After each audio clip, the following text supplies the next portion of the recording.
Estimate 357 times 6,910 by rounding. Then find the actual product.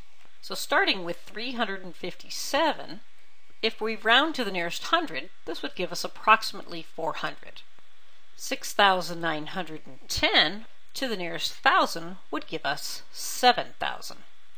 And since we're asked to multiply, we only need to multiply the 4 by the 7 to give us 28, and see that we have 2 zeros here and 3 more zeros, giving us 5 zeros, or a value of approximately 2,800,000.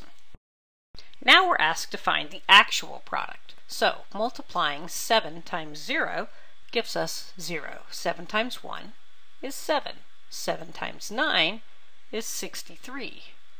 And 7 times 6 is 42, but adding the 6 gives us 48. So this is the value of 7 times 6,910. Next, we need to take the 5 and multiply it through all these digits. But first thing we need to do is bring a 0 placeholder, because this is really 50. So now 5 times 0, the 0 goes here.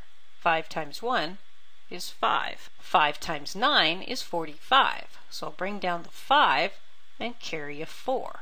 And finally, 5 times 6 is 30, and adding a 4 to it gives me 34. So this line represents the value of 50 times 6,910.